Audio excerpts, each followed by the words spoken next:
اپنے مسائل کو حل کرنے کے لیے سبسکرائب کریں آپ کے مسائل کا حل۔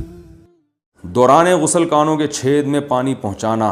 بلقیس بانو انڈیا سے پوچھتی ہیں، عورتیں کانوں میں بالیاں پہننے کے لیے جو کان چھدواتی ہیں، اگر اس سوراخ میں پانی نہ جائے تو کافی مشکل ہوتی ہے، جو کہ کافی مشکل ہوتا ہے، یعنی پانی پہنچانا، تو کیا غسل ہو جائے گا یا نہیں؟ غسل نہیں ہوگا، اس سوراخ میں پانی پہنچانا ضروری ہے۔ نیل پالش لگا کر وضو کرنے کا حکم۔ اگر عورتوں نے میک اپ کیا ہوا ہو پھر ان کے ناخن پر نیل پالش لگی ہوئی ہو تو کیا اس حالت میں وضو کر سکتے ہیں یا ان سب کو ہٹا کر وضو کرنا ہوگا؟ زوجہ عبدالباسط سکھر سے۔ نیل پالش جو نارملی آتی ہے اس میں پانی نہیں جاتا تو اس کو ہٹا کر وضو کرنا ہوگا۔ باقی میک اپ تو جہاں تک ہمیں معلومات ہیں اس میں پانی چلا جاتا ہے، لیکن اگر کوئی ایسا میک اپ ہے جس کی باقاعدہ تہہ جم رہی ہے اور اس پہ پانی نہیں جا رہا، اور اس کا طریقہ میں بتاتے رہتا ہوں کہ کاغذ پہ اس کو لگائیں اور دیکھیں اس کے اندر پانی کا ٹپکا گرا کے پانی اس میں جذب ہوتا ہے کہ نہیں ہوتا۔ اگر ہو رہا ہے تو اس کا مطلب وضو ہو جائے گا، نہیں ہو رہا تو اس کا مطلب کہ چہرے پر بھی جب یہ میک اپ لگا ہوگا تو پانی اس میں نہیں جا رہا، ایسی صورت میں وضو نہیں ہوگا، غسل نہیں ہوگا۔ نیل پالش کا کچھ حصہ رہ گیا تو نماز اور غسل کا حکم۔ بنت عبد المنعم کراچی سے، کیا اگر کسی حائضہ عورت نے نیل پالش لگائی اور پاک ہونے کے بعد یا ایک دو دن کے بعد دیکھا کہ نیل پالش کا کچھ حصہ باقی رہ گیا ہے تو کیا نمازیں اور غسل دہرانا ہوگا اور روزے کا کیا حکم ہے؟ جی ہاں، دہرانا ہوگا، کیونکہ اتنا سا بھی اگر ایک بال کے برابر بھی جگہ خشک رہ جائے تو نہ وضو ہوتا ہے اور نہ غسل ہوتا ہے۔ غسل کے وقت کان کی بالیاں اتارنا ضروری ہے کیا؟ حیض کی حالت میں کانوں میں جو بالیاں پہنی جاتی ہیں یا ناک میں پہنا جاتا ہے، کیا غسل کرتے وقت اس کو دھونا لازمی ہے؟ بنت عنایت ڈیرہ اسماعیل خان۔ جی ہاں، دھونا لازمی ہے۔ اگر ہلانے سے پانی اندر پہنچ جاتا ہے تو نکالنا ضروری نہیں ہے، اگر ہلائے بغیر، یعنی وہ جو ناک میں ہے یا کان میں بالی ہے اس کو نکالے بغیر سوراخ میں پانی نہیں پہنچتا تو پھر اس کو دھونا لازم ہے، یعنی اس کو کھولنا اور پانی پہنچانا لازم ہے۔ وہمی نہ بنے، تھوڑا سا بھی یوں کریں تو پانی پہنچ جاتا ہے آرام سے۔ اس کو ہلا لیں اچھی طریقے سے، بالی کو، کانوں میں جو خواتین کے بالیاں ہوتی ہیں پانی کا چھینٹا ڈال کے نا اچھی طرح سے بالی کو ہلا لیا جائے اور پانی پھینکا جائے تو پانی پہنچ جاتا ہے۔ غسل کا صحیح طریقہ کیا ہے؟ بنت یوسف۔ غسل میں پہلے ہاتھ دھوئیں، پھر کلی کریں، پھر ناک میں پانی ڈالیں، پھر تمام بدن پر پانی ڈالیں۔ کیا یہ طریقہ صحیح ہے یا یہ صحیح ہے کہ پہلے ہاتھ دھوئیں پھر کلی کریں وغیرہ وغیرہ وغیرہ؟ میں صحیح طریقہ بتا دیتا ہوں کیونکہ غلط طریقہ انہوں نے کچھ غلط اور صحیح طریقے مکس کر کے لکھے ہوئے۔ تو صحیح طریقہ یہ ہے کہ سب سے پہلے آپ اپنے ہاتھ دھوئیں، اس کے بعد جہاں گندگی یا نجاست لگی ہے وہ گندگی اور نجاست اچھی طرح دھوئیں اور استنجا کریں۔ اس کے بعد آپ مکمل وضو کریں جیسے ہم پراپر وضو کرتے ہیں، اور پھر اس کے بعد آپ پورے جسم پہ پانی ڈالیں۔ یہ طریقہ ہے وضو کا، غسل کا۔ لیکن اگر آپ نے یہ طریقہ اختیار نہیں کیا اور ویسے ہی پورے جسم پہ پانی ڈال کے بہا دیا تو بھی غسل ہو جائے گا اور وضو بھی خود بخود ہو جائے گا اس میں، لیکن سنت طریقہ وہی ہے جو میں نے آپ کو بتایا۔ پاکی کے بعد دوبارہ خون آنا۔ انڈیا سے کسی نے پوچھا ہے کہ جی اگر حیض کے دنوں میں اچھی طرح خون نہ آئے اور پاکی حاصل کرنے کے بعد پھر دوبارہ خون شروع ہو جائے تو نماز کا کیا حکم ہے؟ کسی خاتون کو بلیڈنگ آئی جن دنوں میں آیا کرتی تھی، اور جو ان کا ٹائم تھا بلیڈنگ کے بند ہونے کا اس کے بعد بھی آتی رہی، تو 10 دن سے پہلے جب بھی خون آئے گا نا، 10 دن سے پہلے اگر وہ خون بند ہو گیا تو یہ کنٹینیو حیض ہی کا خون کہلائے گا۔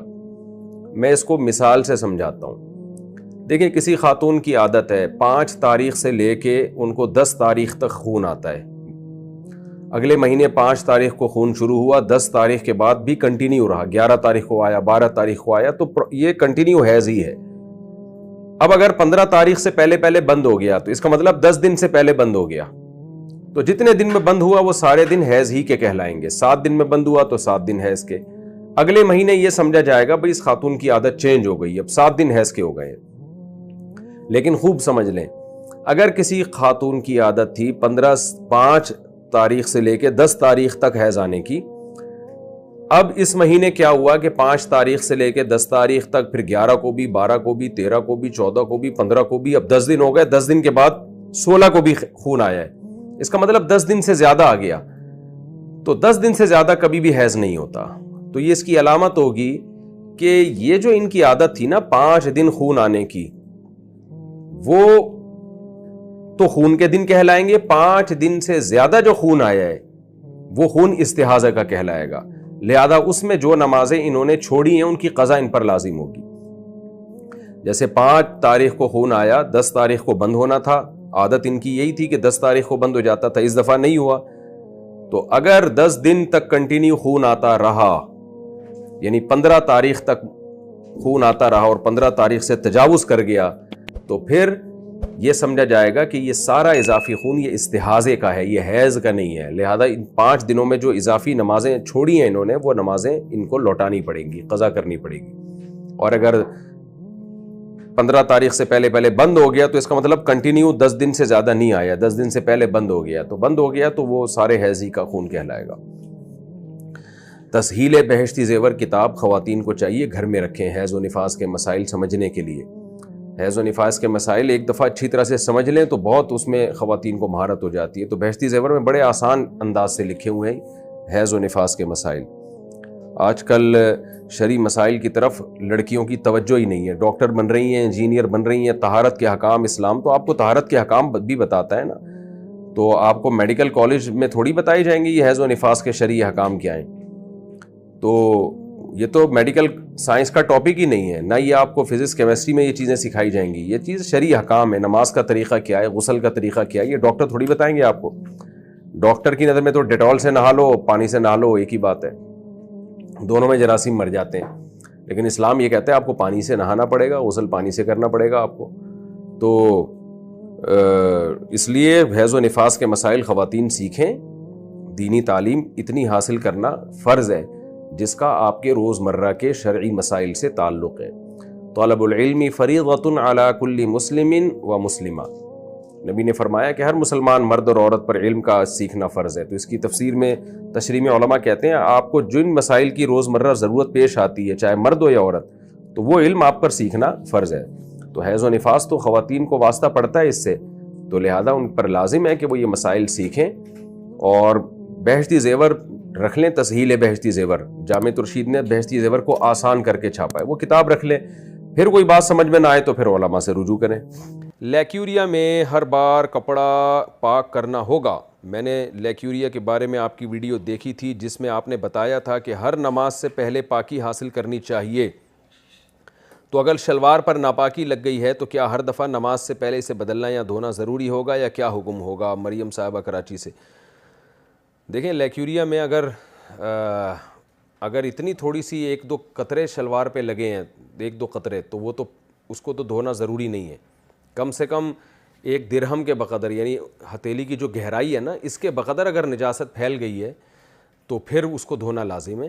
تو اندازے سے شلوار کو یا کوئی بھی جو بھی چیز پہنی ہوئی ہے اس کو اندازے سے آپ کا غالب گمان لگائیں کہ یار کہاں گندگی لگی ہوگی، تو وہ پلو پکڑ کے نلکے کے نیچے اتنا دھو کے رگڑ دیا جائے، تو بس پھر وہم نہ کیا جائے. یعنی یہ ضروری نہیں ہے، اگر جیسے شلوار پہ نجاست لگی، جب آپ نے دھونے کے لیے گئے اس کو واش روم میں تو پتہ نہیں چل رہا کہاں لگی ہے، تو اندازے سے بھی دھو لیں گے کپڑا پاک ہو جائے گا. اسپیسیفک وہ جگہ ضروری نہیں ہے اگر آپ کو یاد نہیں ہے وہ. تو ایک غالب گمان، ایک اندازہ لگائیں کہ یہاں شلوار میں ناپاکی لگی ہوگی، اس کے بعد اس کو آپ نے تھوڑا سا پانی سے ایسے کر کے نلکا پہ پانی بہایا اور تھوڑا رگڑ کے نچوڑ دیا، تو بہانے سے پانی جو ہے وہ پاک ہو جاتا ہے، کپڑا پاک ہو جاتا ہے پانی بہانے سے.